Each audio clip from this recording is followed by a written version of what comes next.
Padmeham, Om Mani Padmeham, Om Mani Padmeham, Om Mani Padmeham, Om Mani Padmeham, Om Mani Padmeham, Om.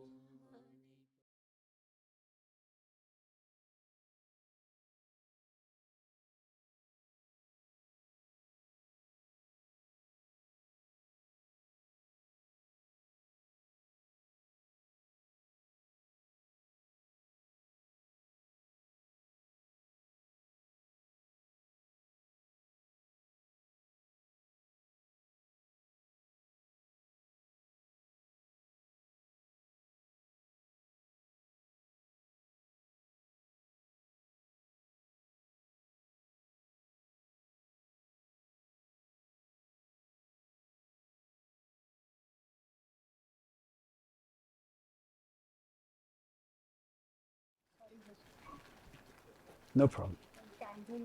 Yes.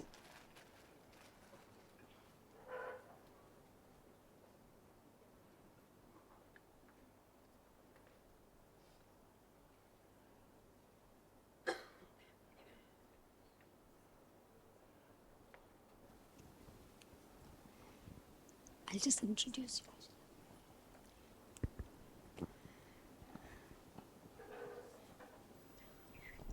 Good afternoon. It gives us a lot of pleasure, happiness, and gratefulness to have Geshe Dorji Damdul with us here in school. Geshe is, what can I say? I think he's a lot to a lot of us. He is our teacher. Many of us students are here. He's our guiding light. He's our friend.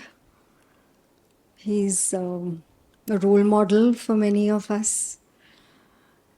And these days, as you know, it's not easy to come by inspirational role models.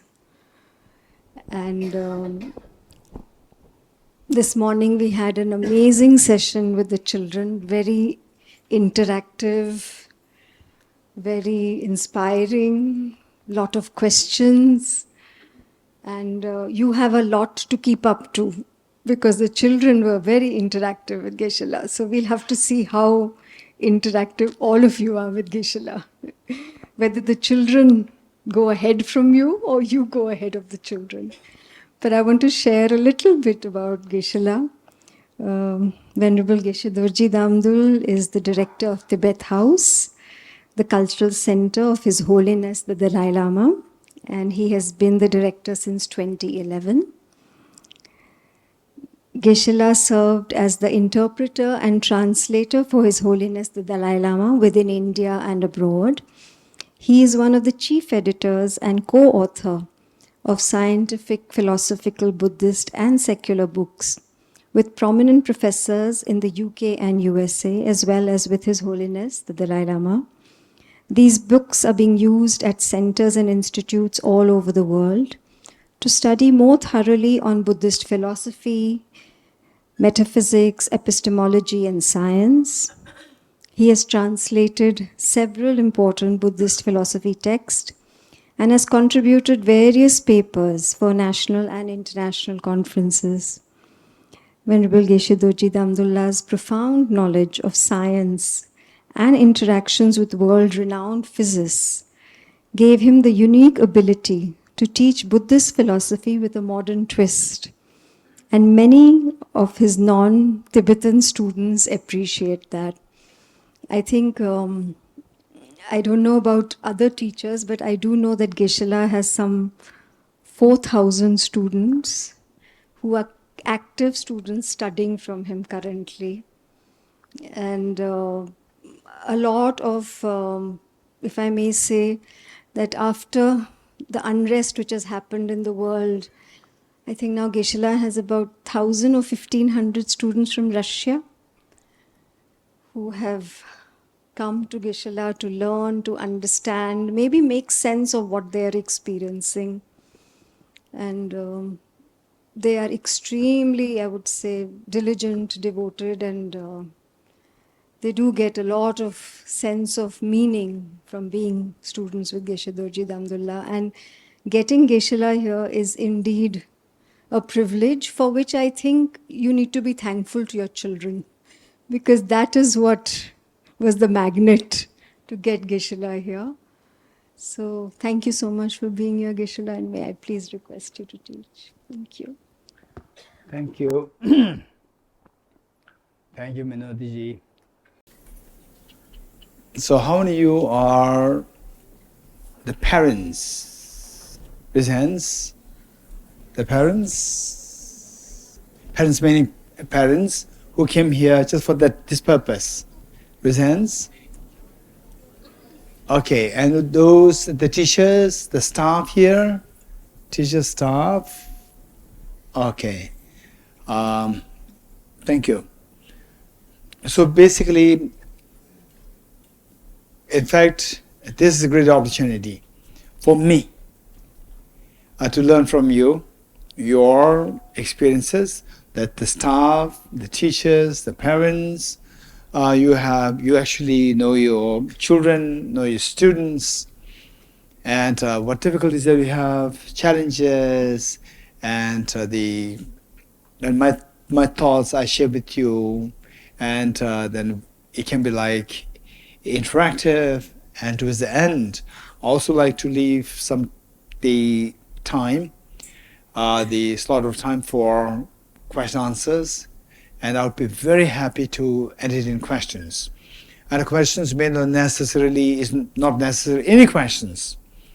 May not necessarily the case that I have the quick answers or I have all the answers, but these questions should not be suppressed. These questions are so precious, and you bring up the question, and it can be so brilliant that the Minodiji ma'am here, all the teachers here, staff here, they hear your questions, and they will really have to think, oh, these are things that we need to address to help the children.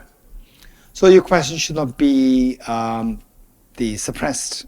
Please bring up your questions, and it will be great learning for me. It will be a takeaway for me from you. So having said this, the one, I'd like to share with you that basically we talk about here we see that the staff, the teachers, and the parents. So what is expected of the staff, including the teachers, to be doing? What is expected of the parents to be doing for your children? So these some of my thoughts I'd like to share with you.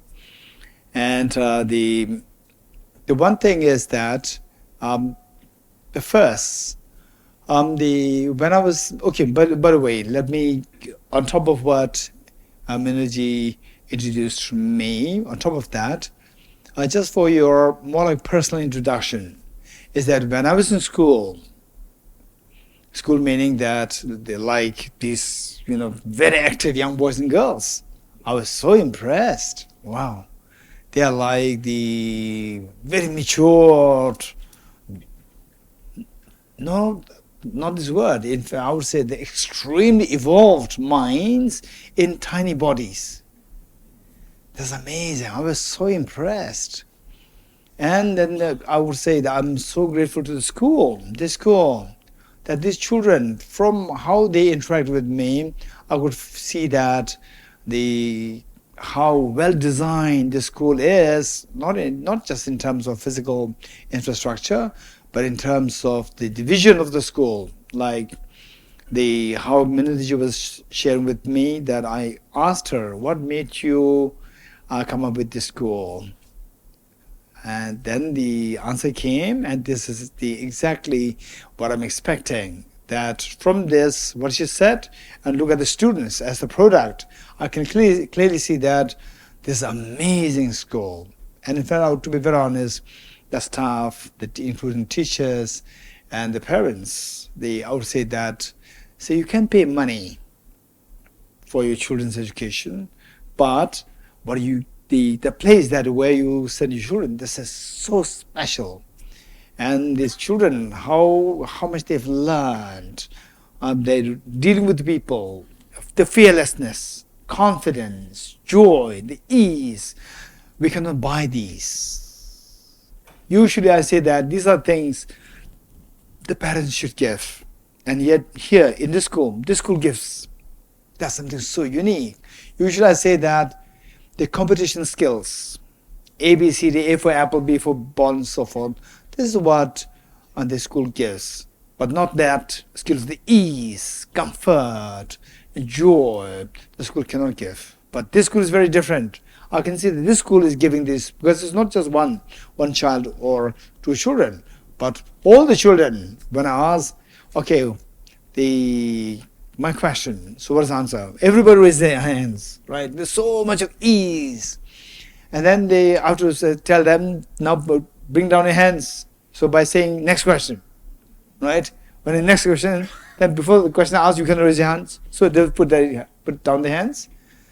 Otherwise, their hands are all shooting up, and I cannot continue. So this is amazing. This ease. So for children, more than anything else, love and affection is required. Only love and affection gives you the ease. So with this in mind, personally, I was in school till class 12. That was under CBSE, not ISCE. ISCE. Okay. So I did my class 12 at the CBSE from Dharamshala, and I was very fortunate that, of course, my parents did not have to pay even a single money. It was all because of the blessings of His Holiness the Dalai Lama and His Holiness's younger sister, that Jism Pamela, that we get this opportunity. Without my parents giving in a single rupee, and we get this. And of course, the ease, the professionalism of the school teachers here, the staff here, which is so unique. That was, of course, missing in my case. And but the point is that I completed my class 12.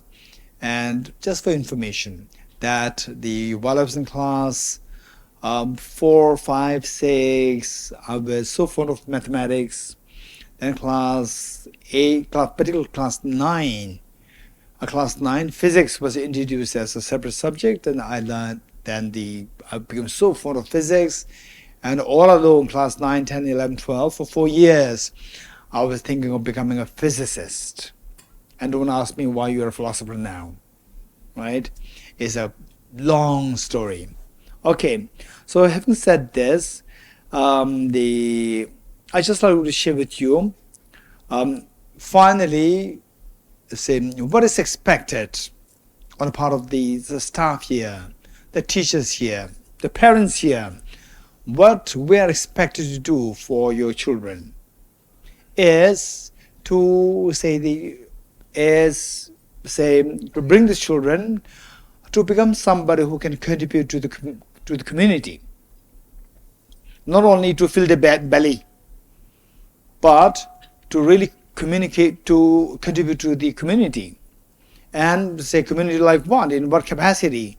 To the world is torn apart into pieces, into the divisions, into splits, divides, and so forth, and see if we can make these children somebody who can bridge the gaps, who can bridge the divides, rather than contribute or rather than escalate the divides. So, dividing people is easy, yet it does not do anything good. It destroys yourself, it destroys the whole world.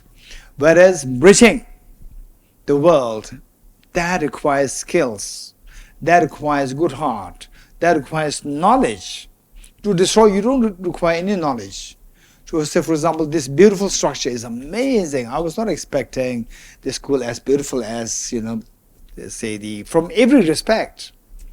School children, the product, look at them, it's amazing. And the school campus is so beautiful, so tiny, clean, so extremely tidy, clean, and the structures is so amazing.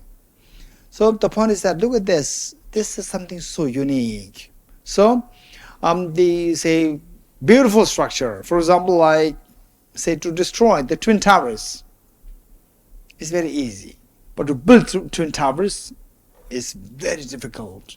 It requires lots of thought, how to make this 110, okay, let's say I don't know what is the number of the stories, let's say 110 stories, how to make it stand still for that long number of years. It requires a lot of brain, intelligence, materials, so forth. But destroy, you don't need these skills. Just to destroy is very easy. So the purpose of the school, the children, the parents, that you send the children here, and what is your responsibility? The staff, the teachers, what is your responsibility? For this, keep in mind that our job is to make the world a better world. It's not about religion, it's not about ethnicity, it's not about gender, it's about the world as one family. How all of us together, collectively, we can work towards the betterment of the world, that the world is a better place, better home for everybody to live in. So in the future, that there's a better air quality, there's no more natural waters, drinkable water available for the world. So this is what is to be expected. So having said this, the one thing that I'll share with you is that then finally the hope lies in these children, young children. So how to nurture them? This is the point. For that, 3 things to remember. One is that on these children, to what extent they can be a productive or say a contributing member. To what extent you can make them into this contributing member in the future. That you should feel proud of this child, that the school should feel proud of this child, is that the child should have 3 qualities. Number 1 is that the child should have a good education, knowledge, literary knowledge. Literary knowledge is extremely important. Literary knowledge, for example, physics, mathematics, dance, music, arts, anything, not necessarily say the physics, hardcore physics, no.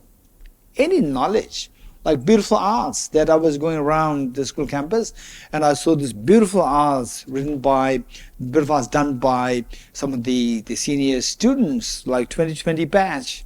That's amazing. So the thing is that these children, we should, as parents, as teachers, as staff, our responsibility is to make sure that these children have good education, literary education, number 1. Because so some people may think that, the education, yes, education of heart is very important. But we also must not neglect the education, the literary education. Because, for example, say that Delhi is a city with 20 million population, 18 to 20 million population, which means that traffic jam is a huge problem. And traffic jam cannot be solved only by good heart. I'm very compassionate. No, it requires brain. How to design the traffic lights. How to design the traffic lights. Extremely intelligible traffic lights where unnecessary stopping the cars for like 20-30 minutes should not happen. Where the cars flow so freely that all the cars get stuck, cannot move anywhere. That should not happen. It must be done by a brain. That brain is so important for the world. So therefore, we cannot ignore this part. This is so important. Number 1, literary education. For the literary education, keep in mind that it's not only for the boys. It's not only for the boys. We should not neglect the girls also. This is today, if there's any discrimination against gender discrimination happening, this is a backwardness. Any community, any community which emphasizes on gender discrimination, and they say preference is given to male children. This is totally wrong. This is education. If it is a family, it's a backward family. If it's a community, it's a backward community. Today is not, say, 10th century. Today is 21st century. So should be civilized, the essential civilization. Civilization means where the physical might should not dominate your brain or your mind. Mind should dominate the physical might. So therefore, there should be equal opportunity provided to the males and the females. This is so important. We should not miss that. And the priority given to the male children. If this is what how usually this is, say the mothers. While the mothers, they talk about if there's discrimination happening against the female, and the mothers will be not happy because they are females. But when it comes to their own life in the family, they prefer male children. They prefer to give preference to the male children. That is wrong on the part of the mother side. Mothers should stand for the girl children. If the mothers cannot stand for the girl children, this is a shame.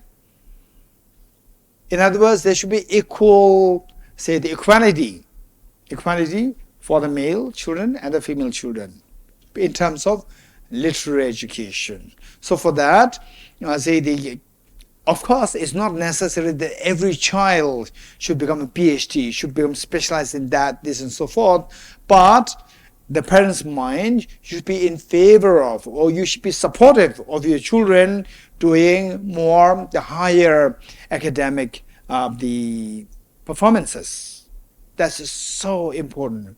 If your children, they are so more like half into like academic PhD program versus some, okay, now finish BA, BSc, and then do something else. So of the two, parents should focus more on letting them do higher education. That's so important, number one. So with this higher the education, the children, they don't really have to feel the inferiority when a child goes in the community. Say, in the community, say, your children later on, right, after 10 years, 20 years, your children will become grown up and we become old age, and they go to the community. In the community, they see that everybody is, your child is just like BA, BSc, and then where the child goes, everybody is like PhD and so forth, and automatically the child feels inferior.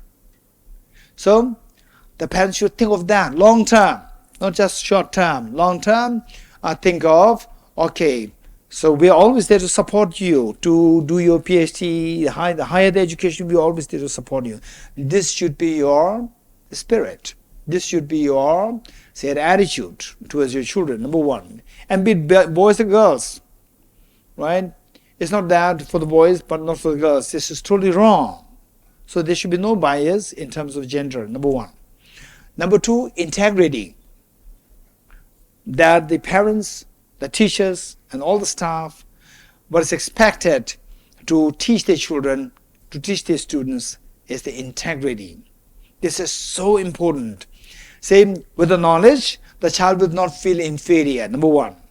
With the integrity, the child will succeed in life. Child will succeed in life.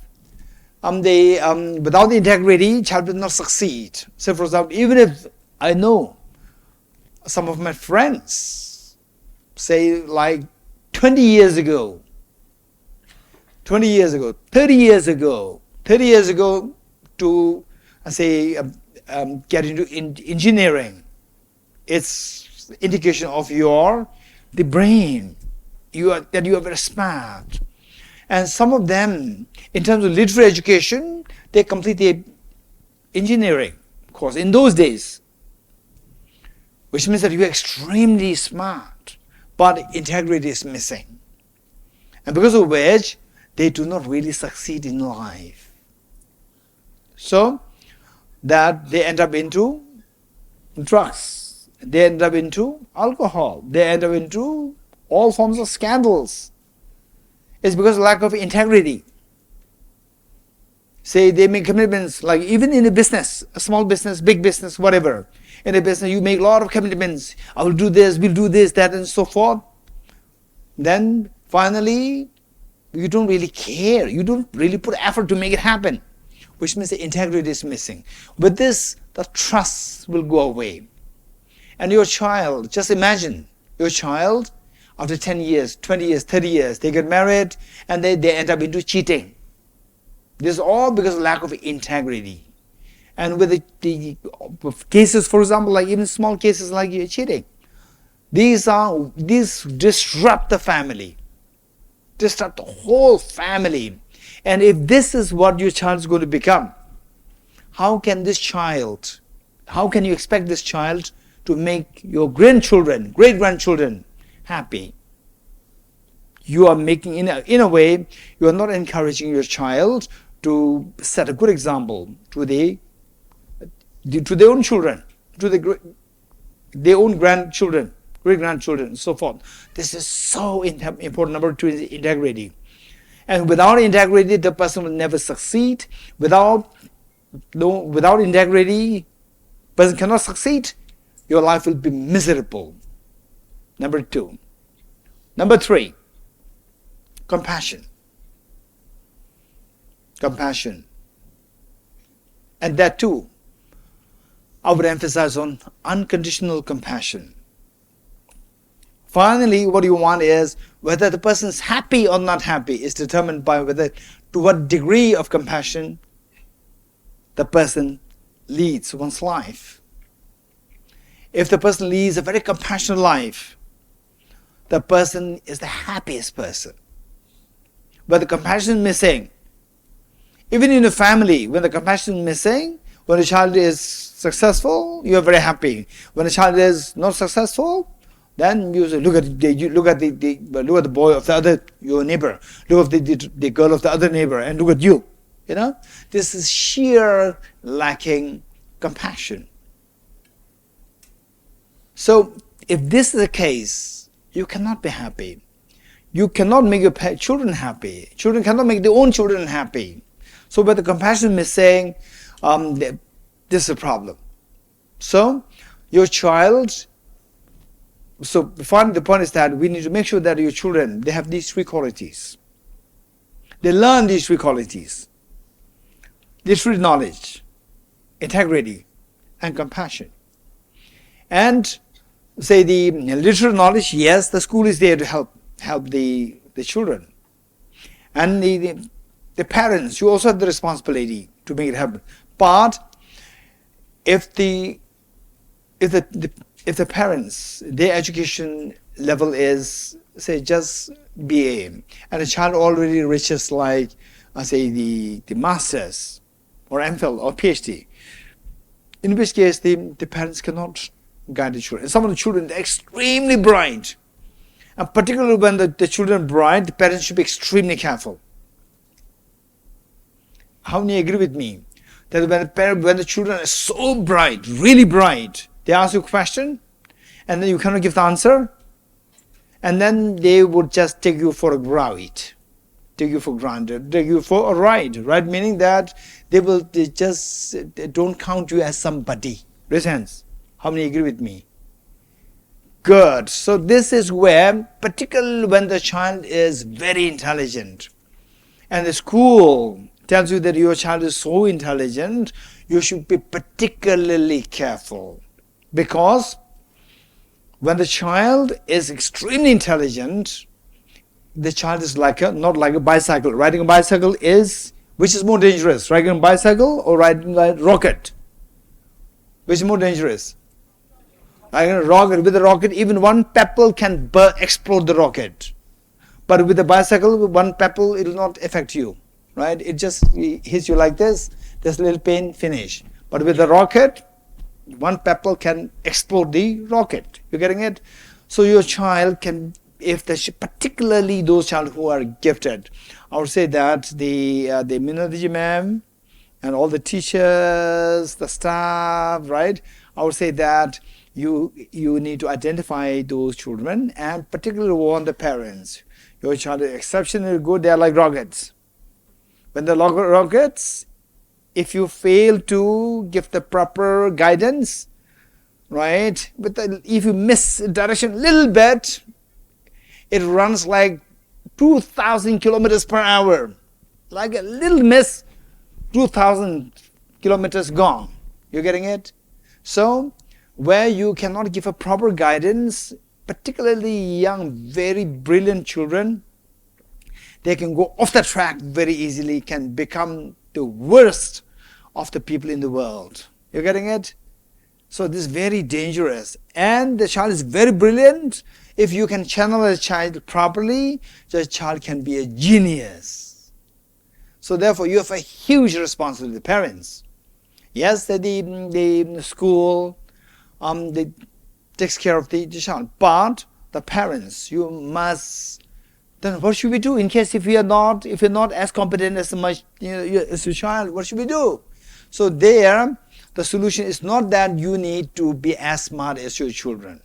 If that is the case, if you're not as smart as your children, and your child asks you the question and you don't know the proper answer, not like what is the famous equation of Albert Einstein.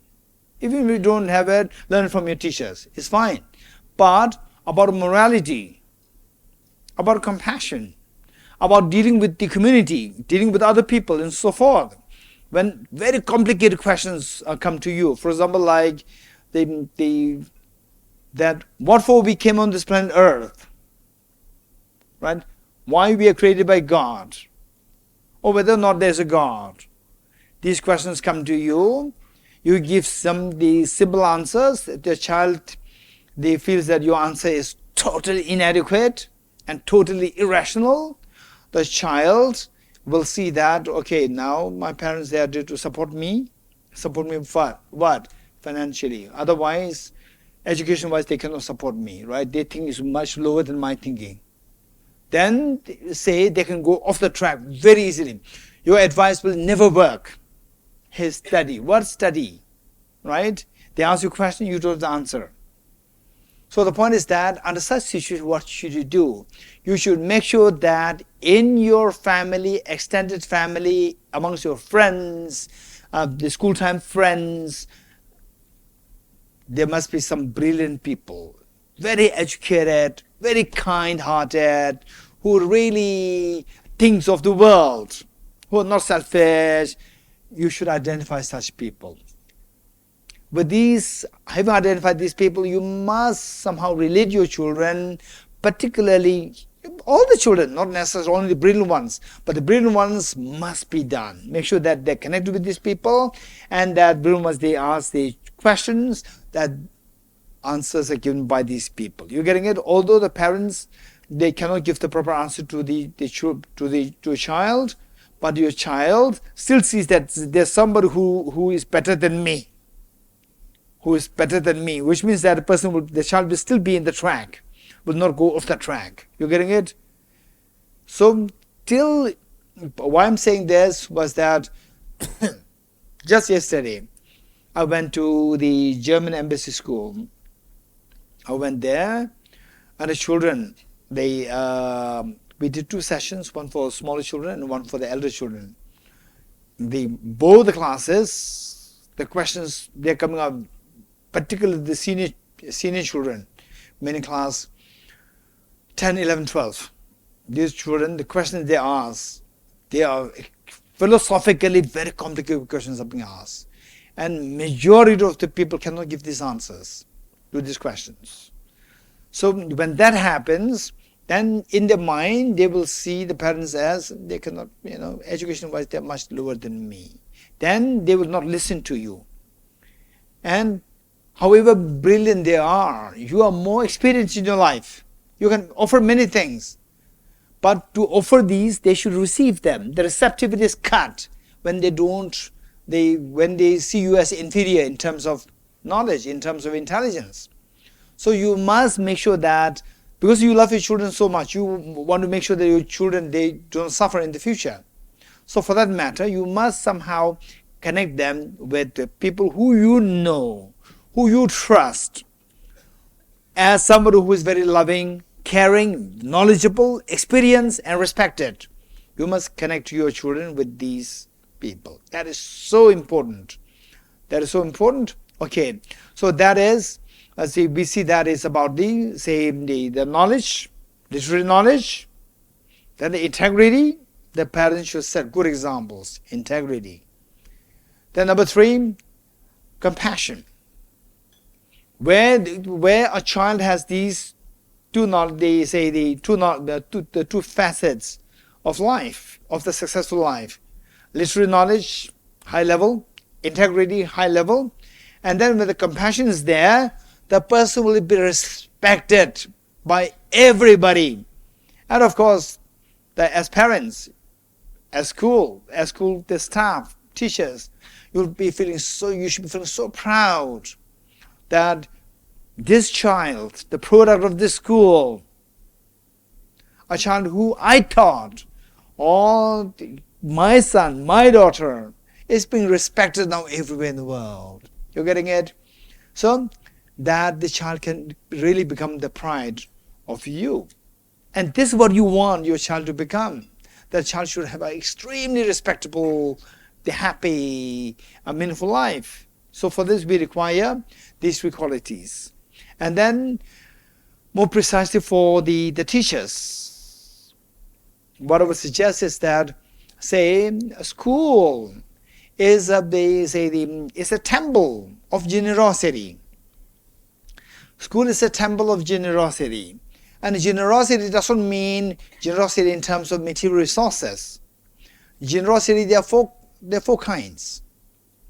There are 4 kinds. Number 1, generosity of material resources, number 1. Number 2, generosity of affection, love and affection. Number 3, generosity of protection. Number 4, generosity of advice. Generosity of guidance and advice. Number 4. Number 1, generosity of material resources. Number 2, generosity of love and affection. Number 3, generosity of protection. Number 4, generosity of advice. You're getting it? Say, particularly for the teachers and likewise for the parents and all the staff. So what I would suggest is that keep in mind these 4 things. School is a temple of generosity where you are expected to teach the children how to engage in these 4 kinds of generosities. Generosity of material resources, for example, as parents. And if you say you want the best for your children, you want everything for your children, but the wise parents will teach the child how to share, not just give everything to a child. Instead of that, you give and teach the child how to share. When the child learns how to share, so that is, the child is learning the generosity of material resources. And with this, your child in future, these qualities will attract genuine friends. And sometimes when you see that parents, how many of you feel that when your child remains isolated, without any friends, and child feels, I have no friends, this person has many friends, how many of you feel sad, parents, raise hands, to see that your child doesn't have friends? Yes, it's very painful for the parents, very painful. You're getting it? So the point is that these qualities of generosity of the material resources, you have to teach them. Not just give. No, give. More real giving is giving the teaching, how to share. These things have to be taught. And generosity of love and affection. Say in the class, say as teachers, as staff of the school, we see that you give love and affection to the children. This is so important. For the children, more than the literary education, for the children at this age, more than the literary education is you have to give love and affection. With this love and affection, everything will fall in place, particularly from the part of the teachers. I'll give you one anecdote. That was, I think, about like 12, 13 years ago. I just came from Cambridge, England. I was there for my improvising English. And then coming back, I was asked to teach the students from America Buddhist philosophy, study abroad, study abroad program. And alongside, there was a group of Tibetan children who were born in America, in Europe, and they came all the way to India to learn about one's own culture. And again, I was asked to teach Buddhist philosophy to them. So that was that was what I was assigned to do. And in that class, for these Tibetan children,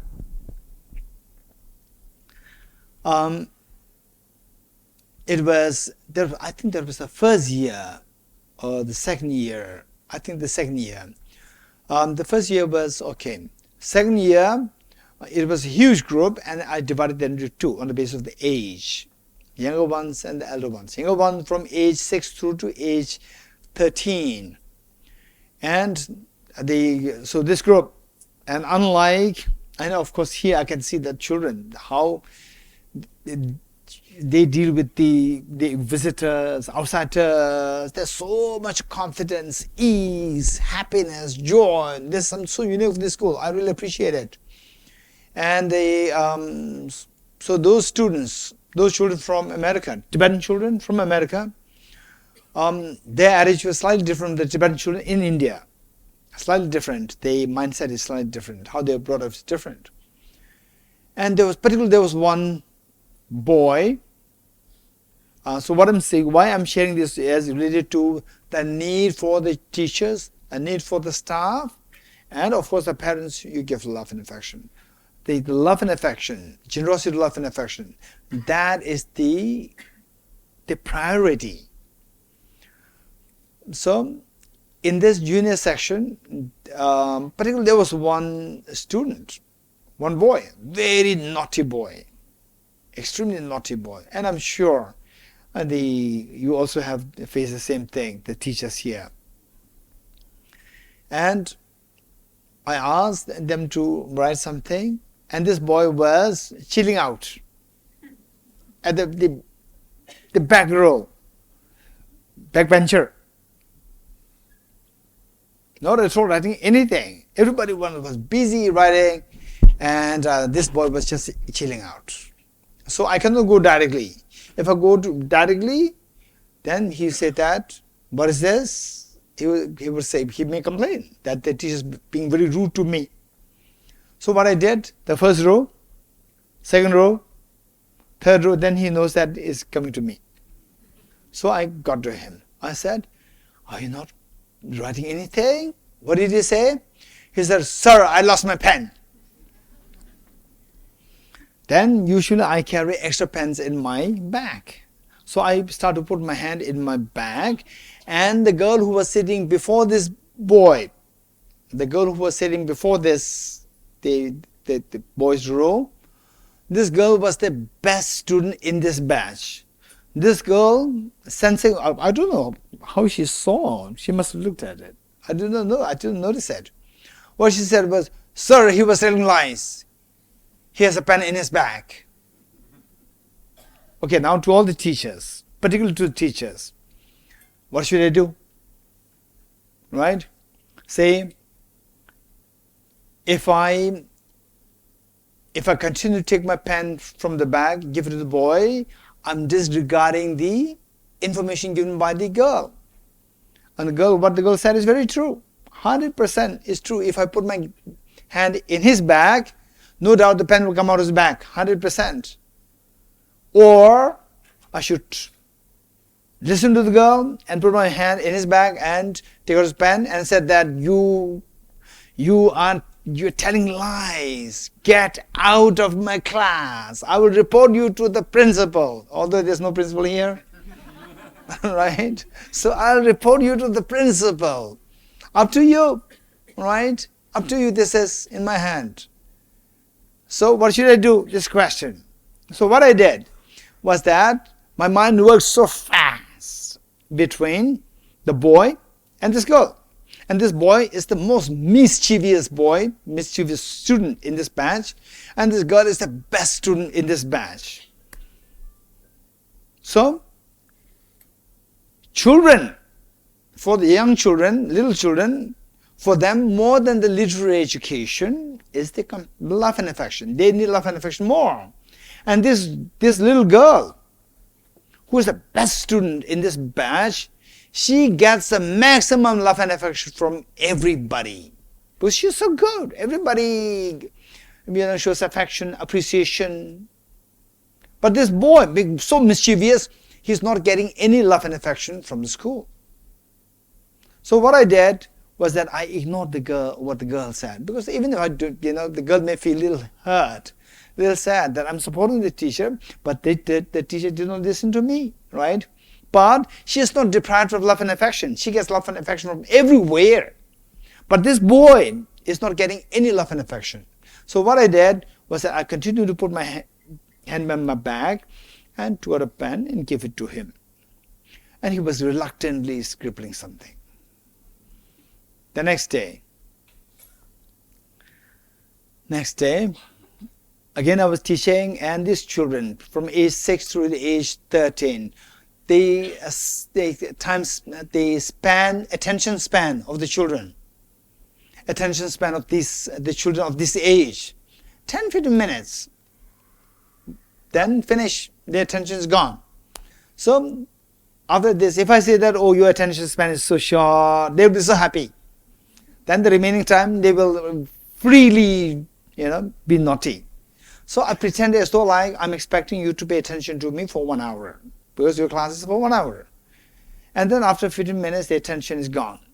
So they distracted here and there. And then I told the class that whether you listen to me or whether you don't listen to me, it's entirely up to you. It doesn't matter to me. But during the break time, what do you call it, recess? Break time. During the break time, I will ask a question. Anybody who can give the correct answer can leave for break. And then those who cannot give the answer will stay with me. You cannot go for break. And the bell rang. Ding, ding. Everybody was, raising their hand to say that I want to give the answer. And then I asked question one by one. Even the best of the students could not give the correct answer. And then from nowhere, this naughty boy raised his hand. This naughty boy, right? He said that, sir, I lost my pen. He raised his hand. And I cannot say that you cannot give the answer, because this is so rude. But even inside me, if the best of the students cannot give the answer, how can you give the answer? That was coming in my mind. But I cannot say this. So I asked a question to him. But with a heavy heart, I asked a question. He gave a brilliant answer. Wow. Instantly my heart was uplifted. My mind was uplifted with such a joy. Deep inside me, I just felt, thank you so much. You made my day. I was not expecting this from you. And you gave a brilliant answer. Wow. Okay, now you can leave for your break. So what he did, he packed his bag. And then he went to the door. He did not leave. He put his bag on the floor and he leaned against the door like this in a very mischievous way. Right? And then I was asking questions to other children.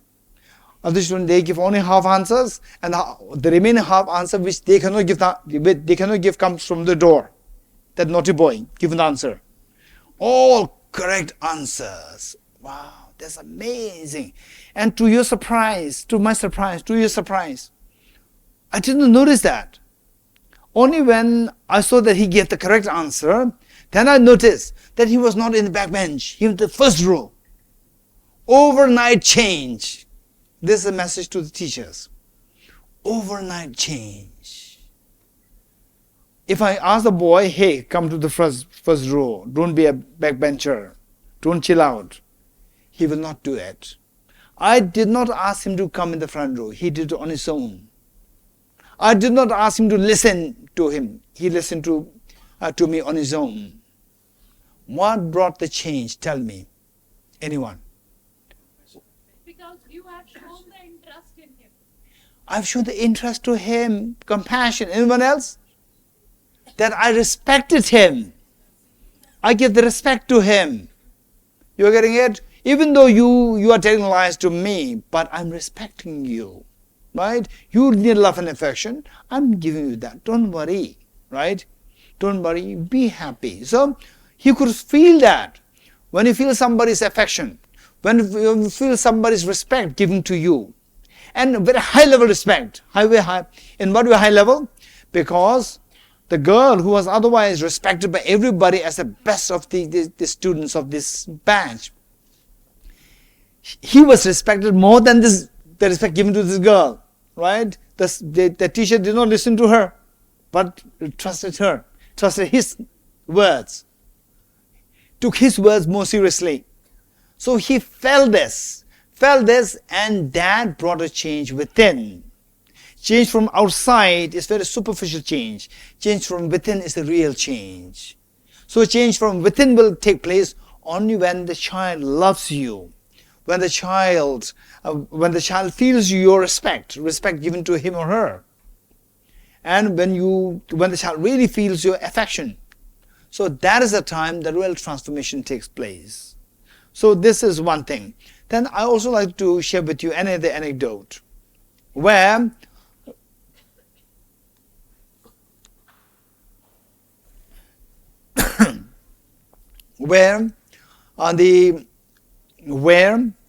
the child really feels your affection, then the child loves your subject.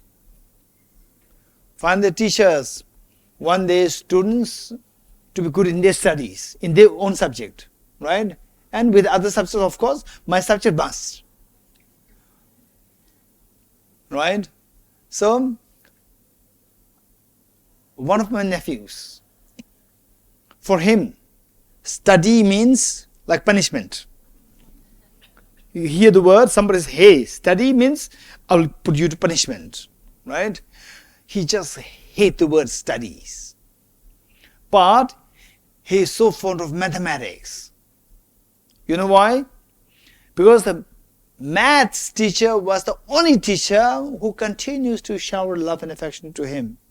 No matter how much he failed, maths teacher continues to be there to show love and affection. Never said that kneel down, you shame, nothing, right? Never called the parents saying that your son is doing like this. Never. He loves his maths teacher so much that if you ask me what is your favorite subject, he will say maths. Not that he's good in maths. Later he became good in maths because he continues to study. If you continue to study one subject, you'll automatically become good at it. So he later became very good in maths. So look, so therefore the children's love for a particular subject is greatly determined by the teacher's skillfulness. If the teacher knows how to give love and affection, respect to the child, that child will automatically love you. Child will automatically love the subject that you are teaching. Otherwise, many people who are so good in science at one stage, the next year, the science teacher happened to be somebody who is least considerate of the students, and then the child lost interest in science and finished, drop out. So the teachers have a huge responsibility. Number one is give love and affection. This is number one. Then the receptivity opens. Receptivity from the child. How much the child learns is determined by how much the child receives. The receptivity. If the child is not receptive, will not pay attention. If the child does not pay attention, will not learn anything from you. No matter how much hours that you spend after the child will not learn anything. So the child's receptivity is the key to what you teach, that the child learns from you. So this receptivity happens only if the child loves you. Child feels affectionate, loving towards you. And how to make the child love you is that you give love and affection to the child, give respect to the child. This is so important, so important. Okay. So this is the generosity of love and affection. Then number 3 is the generosity of affection. Sorry, the fearlessness or protection. So we have to teach others how to teach your children, teach your students how to give, say, the protection to others. For example, say the vegetarianism is a very simple example. Vegetarianism. Say, vegetarianism was opposite of that. Non-veg. What is non-veg? Killing a life. Killing a life. Say, killing a life means destroying life, not protecting life. So we're talking about the generosity of protection. So if you can set example yourself, how to take care of life. Say, for example, say the mosquitoes, right? Mosquitoes flies, and then the parents says they do like this. Keep like this, children learn from you, right? So therefore, the parents say okay, the mosquitoes is not good, but don't kill them. Not good, but don't kill them. So how? Protect yourself to make sure that there are no open windows, there are mesh there, and then not to keep the doors open for a long time. Take all this precaution. And at the same time, so the mosquitoes, they don't come into you, and that you don't have to kill the mosquitoes. And for example, like boiling, so they say the pasta, right? So let's say Saturdays, Sundays, weekends, you want to give a special treat to your child, to your husband, to your wife, whatever, and then you are making a pasta. Boil the pasta and the hot water in the sink directly. How many millions of worms will be killed there? Right? You have to teach your children that don't do that. Okay, remaining water, hot water, don't do them directly in the sink. Drain them in another container. Let the container cool down. Or if at all you are this emergency there, you have to do it very quickly. Then let the cold water mix with the hot water and let the not lukewarm water flow so that the worms will not be killed. So if you think of these, in a way you are teaching your child not necessarily about the worms, but you are teaching the quality of compassion. And this compassion, where your child is compassionate, later on, believe it or not, your child will be way happier. And why the parents? Some of the parents, particularly the mothers, they're extremely kind, extremely, say, for the children, the mothers play an extremely important role. Their love and affection is so important. And some of the mothers, they sacrifice so much to the extent that they are brilliant medical doctors. The moment they give birth to a child, they quit being a doctor because of their selfless service to the child. This is amazing. But this is the amount of sacrifice that you go through for your child. For what? That a child should be a happy child, happy person in the future. If you really want your child to be happy, be wise, be smart, give them the teaching, teach them how to be compassionate. So, then finally, the generosity of advice, generosity of guidance. Teachers have a huge responsibility, and parents likewise have a huge responsibility to give a proper guidance to your children. Guidance in knowledge, guidance in integrity, guidance in compassion. You getting it? Okay, so we have another 15 minutes for question answers. Question answers. Please feel free to bring up any question that you might have. Raise hands. Okay, with the students, there are like hundreds of hands also coming up. You getting it? Okay, the parents, children, teachers. Raise hands, quick. Yes, here, Mike.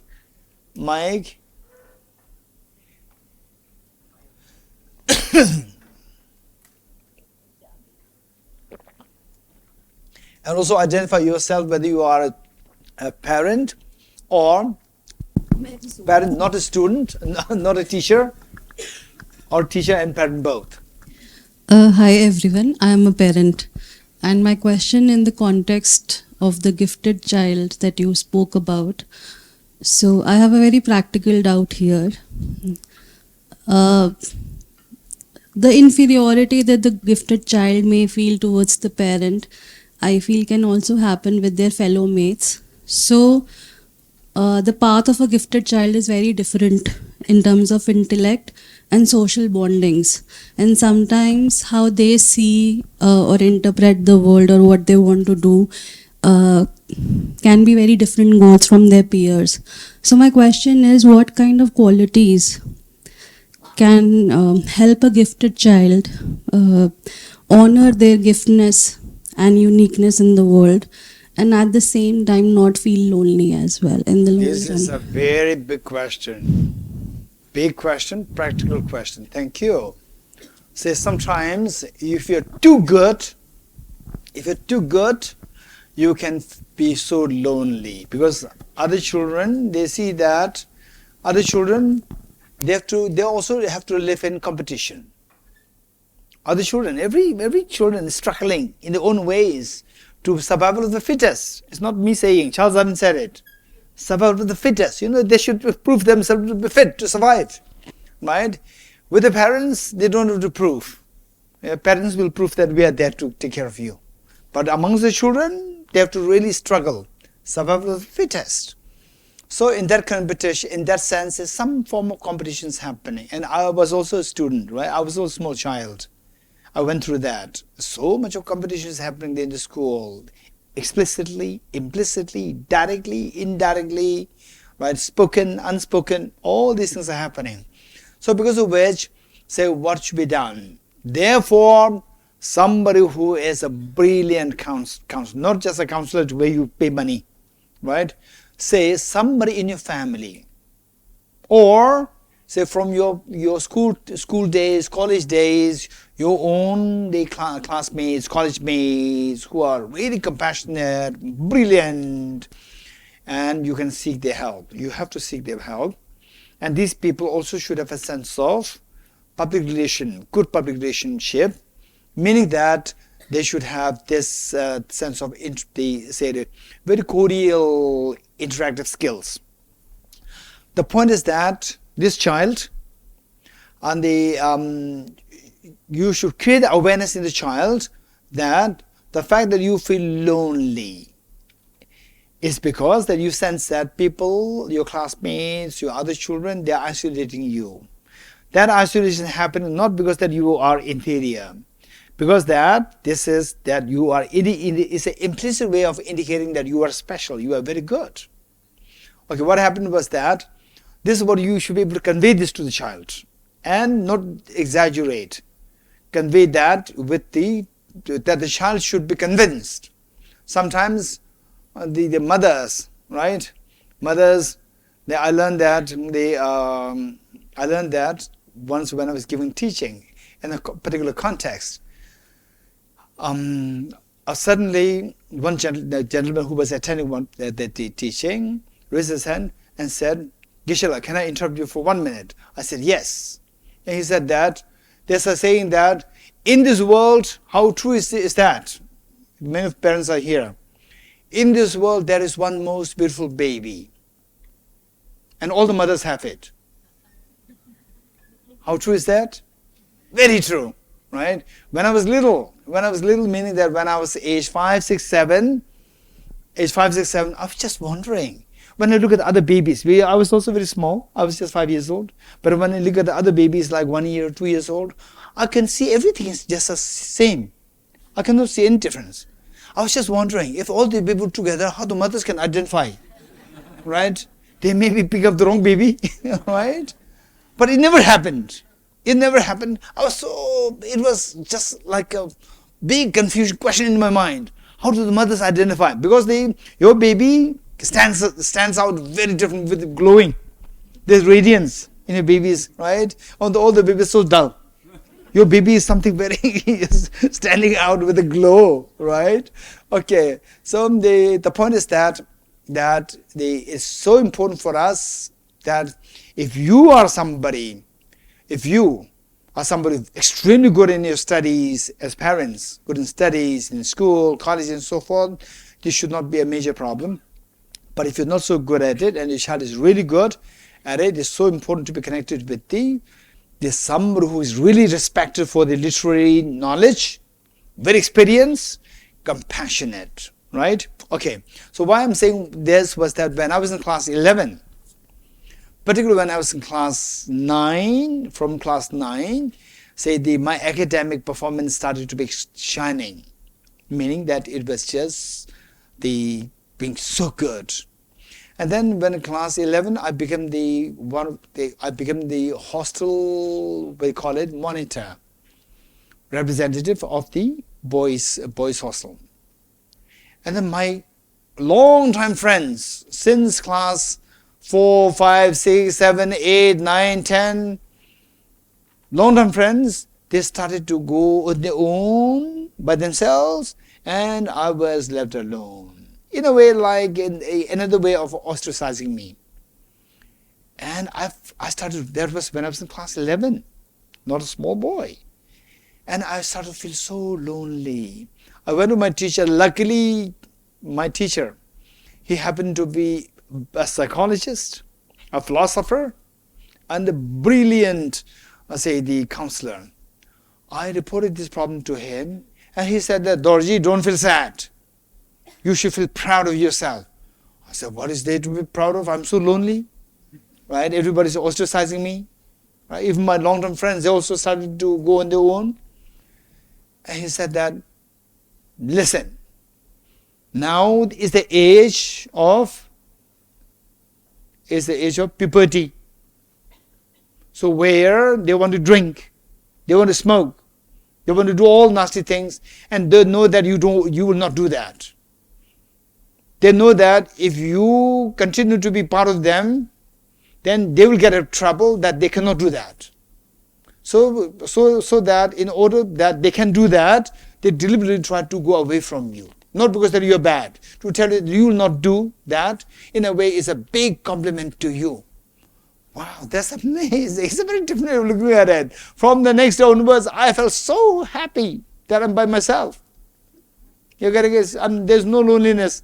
I feel so proud that, in a way, why they are not including me in the community is because they want to do bad, and they have a confidence, see something in me that I will not be a part of them. So I started to feel so happy. In other words, we need extremely experienced, bright people, elders, to advise, guide your child that you should not feel lonely. This is a big compliment to you. Good? Any next question? Yes. Should I say next? Mike. I wanted to ask about, I wanted to understand what is forgiveness. So is it forgiving the other person who hurt us, or is it about forgiving the person we were in the past? Say it again. You want to know about the forgiveness. Yeah. So what's the precise question? So is it about forgiving the other person who hurt us, or is it about forgiving who we were in the past? Because sometimes we hold on to those past things and they ruin our present. That I want to understand. Okay, forgiving. Very good question. Thank you. So forgiving, does it mean to forgive the other person, or to forgive that perhaps something to do with my past, and then these are reflected in our interaction, and because of which the problems happen. So there's some my past things connected also. Past things like what? Like what? Past and sense. Like the memories of the past that somebody hurt us that keep on coming up in the present. Okay, so something happened. Okay, so what you are saying is like somebody did wrong thing to you, and you start ruminating over that. Yeah. Keep ruminating over that, and then you cannot forgive that person. Yeah. Is it because of the problem of the rumination, or is it a matter of forgiving the other person? Is this the question? Yeah. Okay, so let us okay, say forgiving and forgetting. Oh, forget about it. No, forgive. There are two things. The wisest thing to do is say forgetting, to be very honest, although in English we say forget about it, right? Forget about it. We cannot forget it. Forget means leave it. Leave it and forget into real sense, these are very different. Forget means, okay, say for example, somebody says that, hey Dorji, what are you doing here? Stupid, right? And then you tell me, hey Gisela, forget about it. Then, okay, now next time, Dorji Manager said, Gisela, during the meeting somebody came and said something to you? Oh no, I forgot. Right? No, I didn't forget. I remember that person told me that you're stupid. So she told me to forget and left it. Right? So that forget is not real forgetting, it's to leave. Don't ruminate over that again. Right? Okay.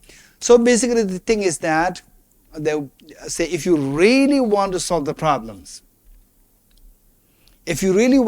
because forgiving means there's some problem there. Some problem related to others, related to yourself, within you. You have a problem. So how to resolve this problem, how not to have this pain within you, is forgive the other person. Right? And then you feel okay, you feel comfortable. Other person also feels comfortable. Right? And forget means, okay, now just ignore this. Just forget, just leave this. Don't ruminate over it. So that you will not, have the pain over and over again. So now, the thing is, if you really don't want to have the problem, if the problem is to be solved, then one thing is that actually you have to know the reality. What a person did, you have to know this. Right? Say, why people take advantage of you. Why people abuse you. Why people take advantage of you. Primarily, generally speaking, there can be some extreme things happen also, but generally speaking, it happens because of two factors. So particularly when you are being compassionate, people take advantage of your compassion. Right? Oftentimes it's so known as compassion fatigue. You getting it? Burnout. So for this, there are two things to keep in mind. Number one is that why this person is taking advantage of you is because the person sees you as the weak. Your compassion is seen as a sign of weakness, no sign of strength. Number one. Number two, that the person sees you as if I may use the word, stupid. Stupid means that you're foolish. You don't know what's happening. Two things. So how to solve these problems? You can forgive, no problem. What is more important is that they forgive, and the problem should not repeat. You forgive, and again the person, oh, I'm sorry. Your name? Your name?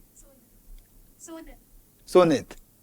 Oh, Sonit, I'm very sorry. I'll not repeat it. Are you sure? Yes. I'll not repeat it. Are you sure?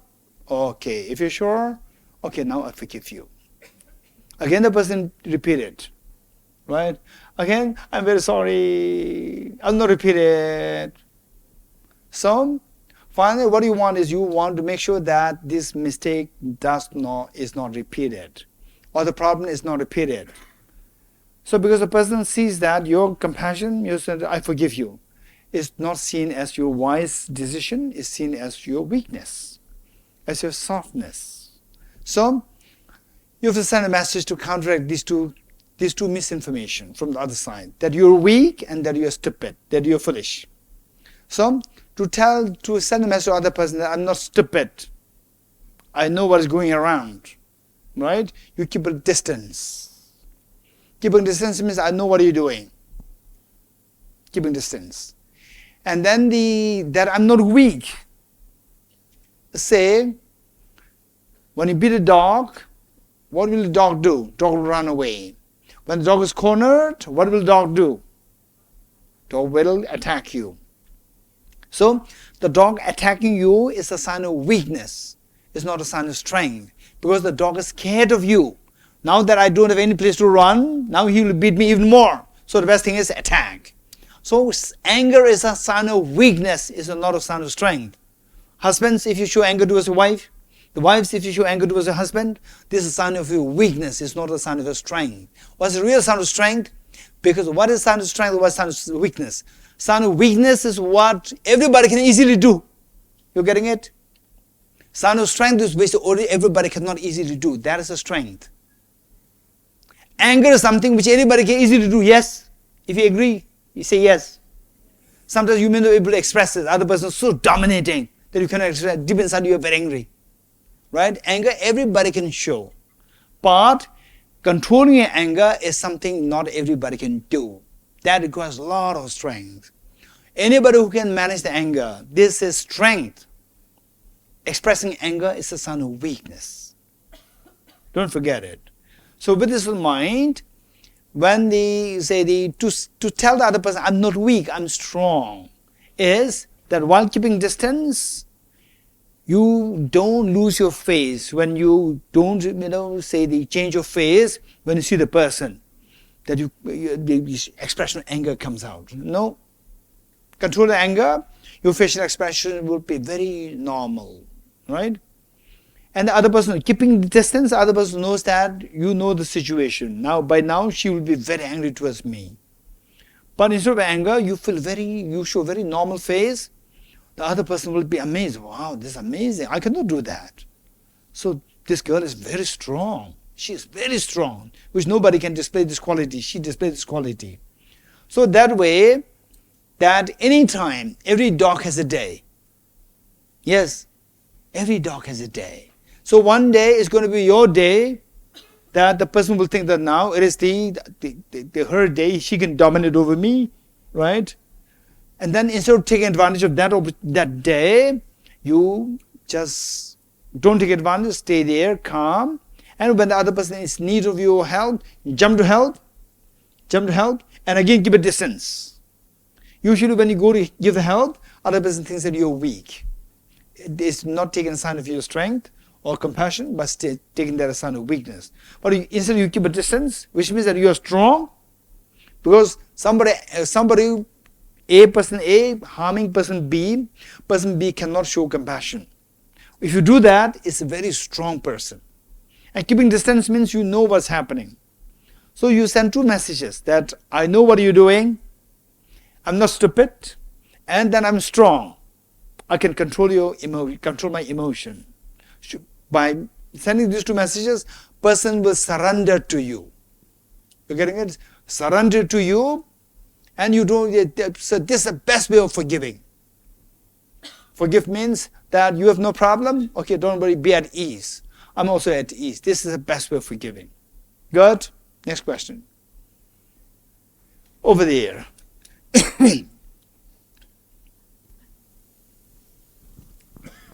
Talking about forgiveness and saying sorry, when we were growing Little up, louder. when we were growing up, I think every family had 2 or 3 children, and we all, had a good fight with our cousins. It was a full-fledged fight, okay? And the parents never intervened, and if someone said sorry, they meant it. If somebody says sorry, They meant it, Okay, the parents okay. never Yes. got involved in the children's fight. yes. So we, we reflected like what we do now in Shikshantar. We had our own way of reflecting, and then we took sides. Then we settled the quarrels. But I want to ask you something. In today's world, where you talk about generosity, so generosity of the parents of being materialistic, and there is only one child per family. Many parents have. So what happens is, even in a fight, just saying sorry. So it's just say sorry, that's it. It's just a formula. Yes. Say sorry and move away. Whether you really felt sorry. So how do we bring that, through anecdotes or some stories to the children of this generation, who feel that the parents will take care of it. Okay. And if you say sorry, you have to mean it. The forgiveness should be from the heart. Okay, so in a way, are you saying that, for example, right? Okay, so you have offended the other person, you have to say sorry, right? Sorry, then leave, right? I have to say it. I said it. What's the problem? You did not say problem. You asked me to say sorry. I said it. Sorry. Leave, right? This is not a real sorry. This word sorry, this is not a real sorry. Sorry, you're getting it?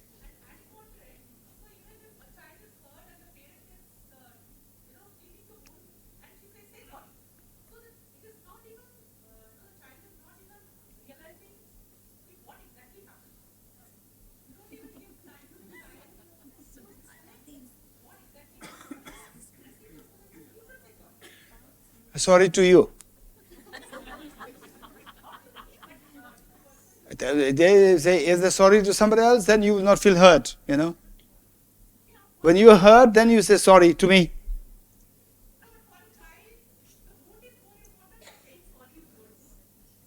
Okay. So the point is that, let's say, let's do one at a time. Say, how to make the child say sorry from the heart rather than just words. This is one. So for this, say first, when the child is at the peak of anger, hey, say sorry, right? Most likely is extremely unskillful on the part of the parents. When the child is at peak of anger, right? Even though it is a child's mistake, but at the peak of anger, the child will not be happy to say sorry. So one man can take the horse to the river. Hey, repeat. No, what? Continue the sentence. One man can take the horse to the river, but 20 men cannot make it drink. You are getting it? So to let the child say sorry, child will say sorry. But inside say sorry, not, that is up to the child. You can even, just by saying, hey, sorry. In a way you are encouraging, you are telling the child not to say it from the heart. You're getting it? When you say, if you really want to make the child to say it from the heart, you have to say this from a beautiful heart, not from the, say sorry. Right? This is not the way. This is very unskillfulness of the parents, of the teachers, of the staff. So the first thing is that 20 men cannot make it drink. Drink meaning, drink or not drink reflects the choice of the choice of the person. So choice of the person is the choice. It's not your choice. It's the child's choice. So that choice should come voluntarily, not involuntarily. So choice and involuntary, these two are opposites. So first let the child settle down. Okay, you don't have to even ask the child to say sorry. Okay, come. You don't have to even, pamper. Just say, behave very neutral. Take the child, let him or her calm down, right? And give tea, whatever the child wants, give it, let the child calm down. Once the child calms down, then you explain. Oftentimes the parents, they don't explain things to the child. You have to explain. Say, when can things go wrong?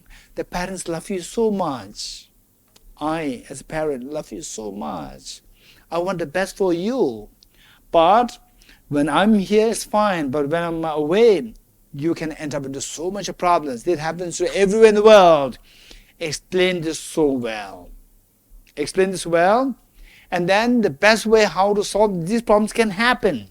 Not only to you, not only it happened to me also when I was like your age. It can happen to everybody.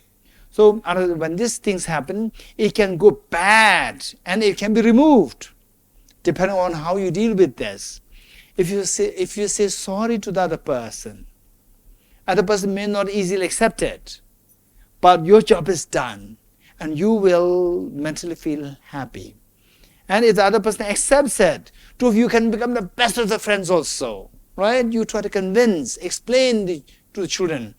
Today's children, sometimes, in fact, this is exactly what happened, my impression of the little children, and Benla's the impression of the children of this school, 6th grade. Impression is much more the same. That their thinking is more mature than the elders. You're getting it? They think is more mature than the elders. Their questions are so mature questions. So at times we underestimate the children's capacity to think. So therefore, if we explain things, children learn. Children will learn. So therefore, we need to explain things well when the child cools down. You're getting it? This is so important.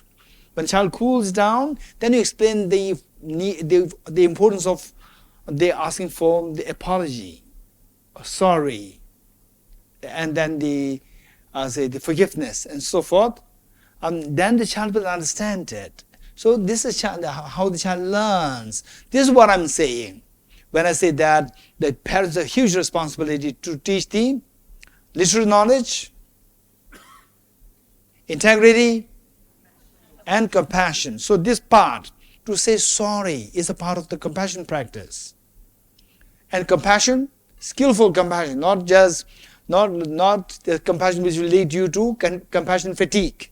You're getting it? Skillful compassion, where you will never feel tired, you will never feel burnout out of practice of compassion. This is known as skillful compassion. That is taught to the children. Next question. Yes, over there.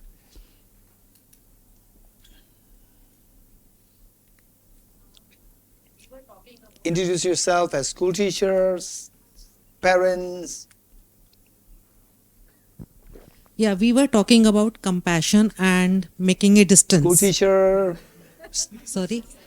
I am staff, Okay. not teacher, school staff. Staff, teacher, parents, whatever, school staff. Yeah. Thank you. Yeah. We were talking about compassion and making a distance. Yes. If we take it as our children, we can be compassionate for our children, but how can we make distance from them? Good question. Good question. Distance, there are so many ways of distancing, right? Say, I tell the parents, say, the parents, when the children are naughty, the parents become angry. I say that anger is not the solution. Your anger is also coming out of your love for your child. You expect the child to do something good, and the child does the opposite, and you feel angry out of love. Whereas your neighbor child does it, you don't care. Your child does it, you're so angry. You're getting it? It's because of your love. Now the point is that how to distance. So before distance, I tell the parents that never ever show anger towards the children. If you show anger, the children will become rebellious. If you show, then what should I do? If I don't show anger, then the child does not realize that what the child did is something wrong. So what should I do? Right? So I say that no, don't even pretend to be angry. You're getting it? Even though you're not angry, but you pretend to be angry. Even don't pretend to be angry. What should we do then? Pretend to be sad. These two are different.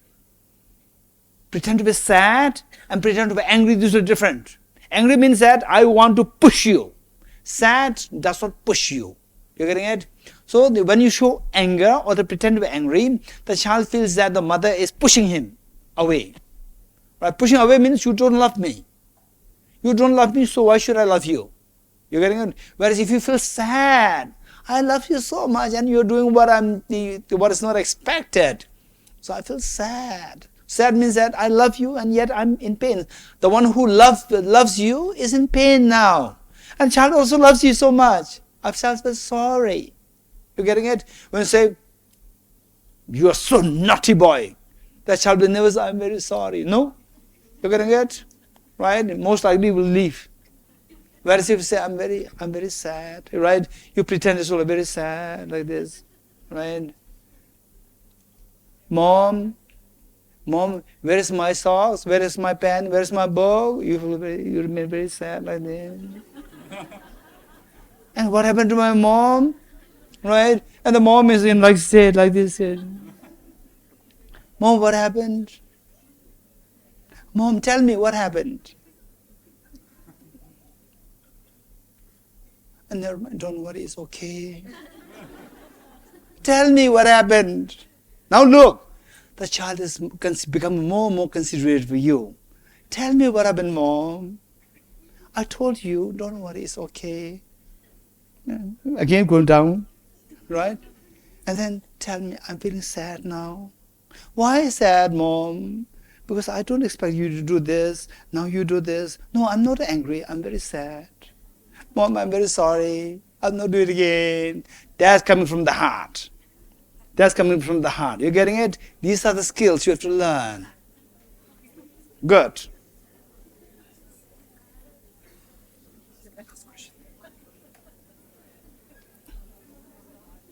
Okay, last question. He says last question. Yes, here.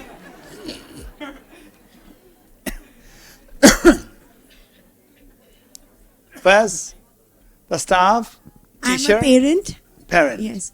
I have a situation to share. There is a problem I go through. Currently, I have some guests at my place, and my son is 6-year-old. I have taught him not to. There is a limited time for him to have screen time, 30 minutes and 20 minutes. So these extended family of mine was come from Nepal. So my co-sisters' babies, they are a little elder to my son. So they are just using screen time throughout the day. So I have been very anxious with my kids to not watch TV or screen time a lot. And throughout the day, I'm very anxious also. Don't use that, don't use that. And my co-sister is very calm down. She never interrupts. Her kids are watching TV and mobile throughout the day. But for 3-4 days, I was talking to my husband. She's very cool. She never tells her kids, stop watching TV, stop watching phones. And she's such a cool parent. Why I'm anxious throughout the day? But stop that, stop that. I just want to overcome that anxiety that I'm going through all the time. And I keep telling my kids, don't do that, don't do that. So I want to understand how to. Okay, your sister, My co-sister, your co-sister, they're cool. she's very cool as a parent. They're cool. The children, they watch television whole day, it's fine. Yeah. After gadgets whole day, fine. No homework, still fine. Yeah, they're on a This- holiday right now, so Yeah, these are not good parents. okay. They will regret later. For time being, they are very cool. They are very cool. Yeah. Right. But one thing that she The has parent- a very nice bonding with her kids. This is And I amazing feel I bonding. don't have a Yes. good bonding. Play. Chocolate. Bonding is amazing. If you want a bonding, what is more important? Bonding is important at this age. I'm confused right no, now. listen. Bonding at this age is important for you, or the future of your children important for you? As future, of course. Future is more important, Yeah. right? So bonding at this age is totally not really meaningful. Why? Because of this bonding, children will bond you the most. If you let a child give a gadget, very sophisticated gadget, where all these PlayStation, everything is there, and give him a juice, chocolate scattered there, this will the amazing bonding. Right? And then that you don't tell him to go to sleep also. He or she will stay there for whole night, whole day, and PlayStation and sleeping, or do it whatever you like. You like to sleep here, sleep, right? And sleep with the gadget in your hand, do it. Most happy. The child reaches age 16, 17, 18, the child will be kicked out from the school. You're getting it?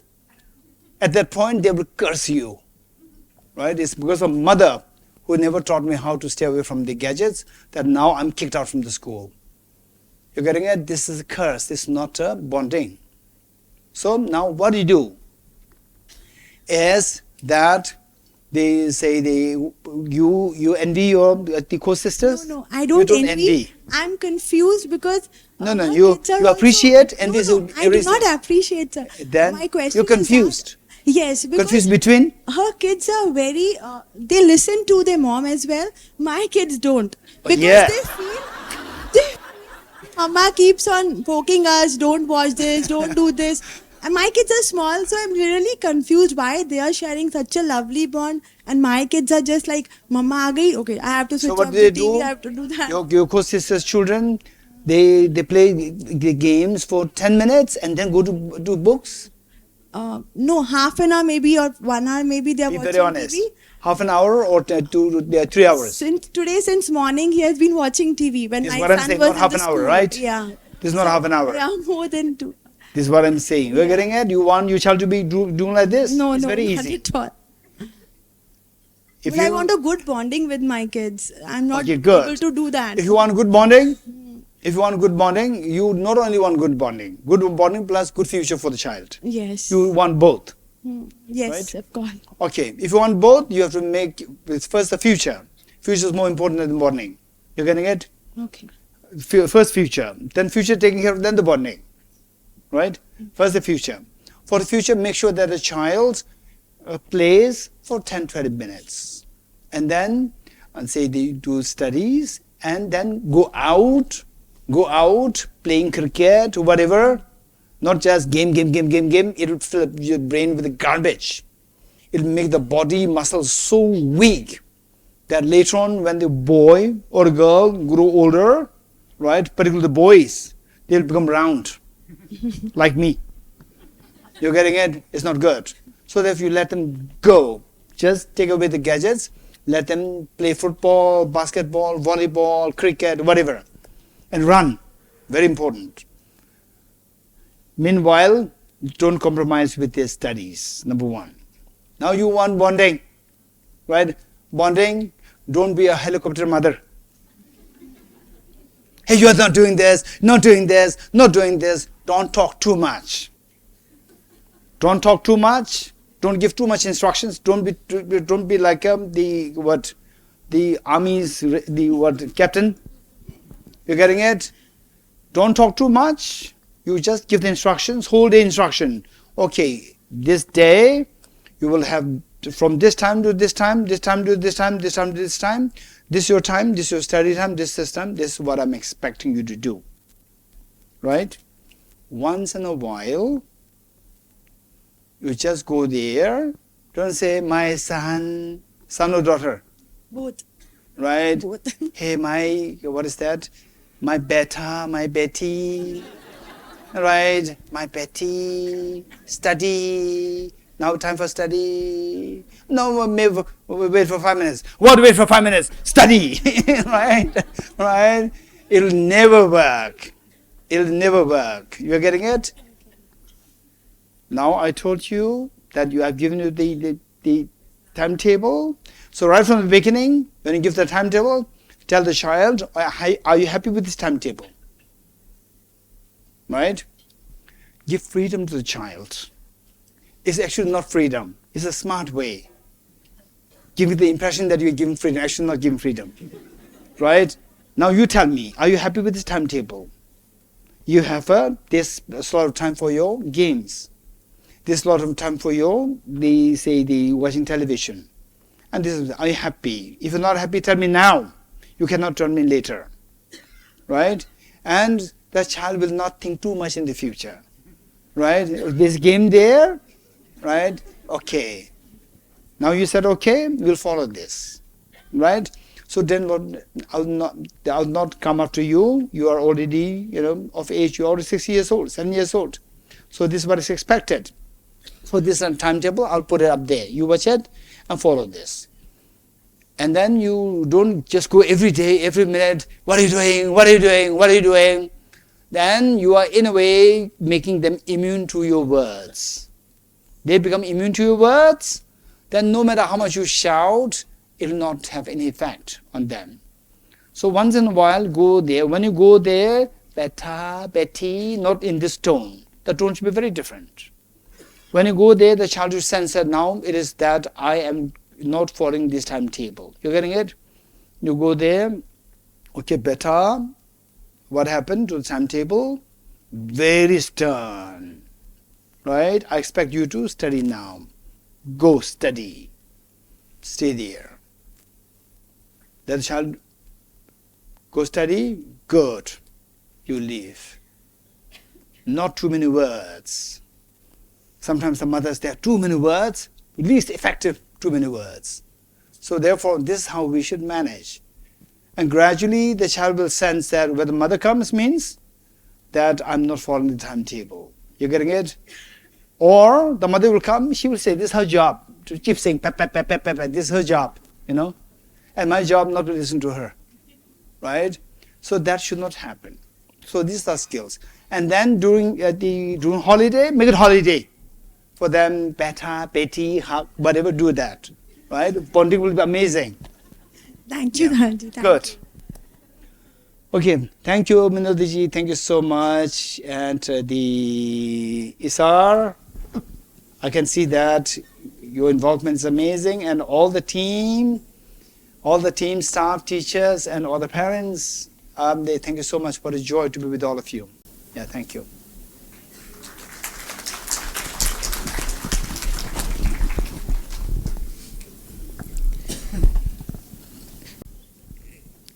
Geshe, I always get amazed that even though you're not actively in samsara, you understand all the nuances of the samsara that we are in. And though we are in samsara, we never understand it. Maybe because you're not active in samsara, you can see from outside all the layers of samsara we are caught up in. And so many nuanced perspectives you brought to us today. It's a lifetime of a job to understand all the nuances. And thank you. Just thank you for being so amazing and for being who you are. I really don't have much to say. We have something which our children have created, Geshe. So can we please offer that to you?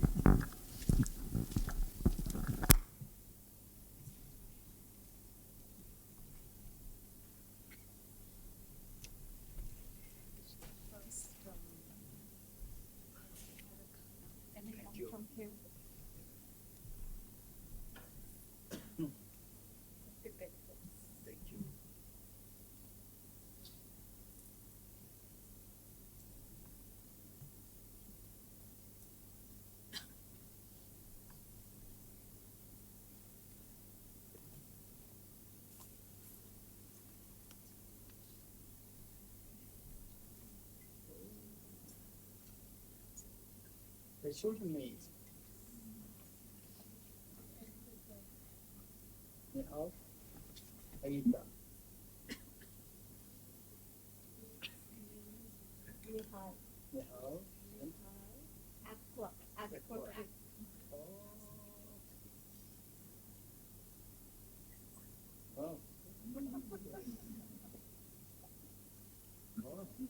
So professional made.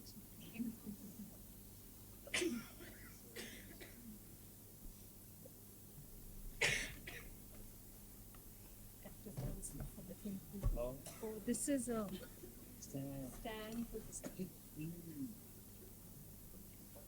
Oh, yes. There's a bumblebee. Yes, please. This is a bumblebee made by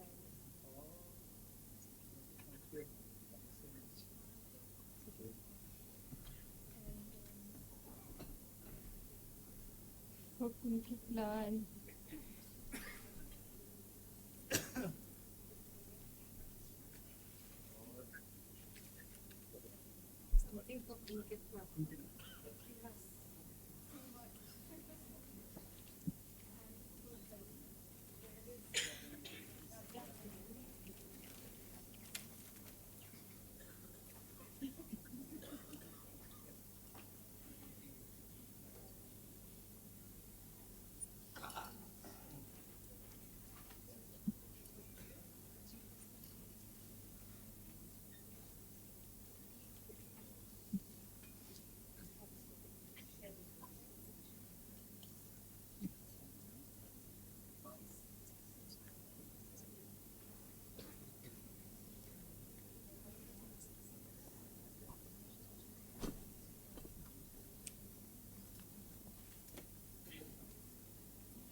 There are some, sorry.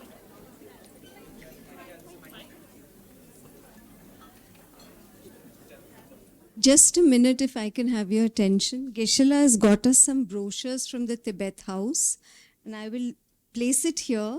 Should any of you be interested, you can go through it. If it says something to you, please carry it with you. Okay, thank you.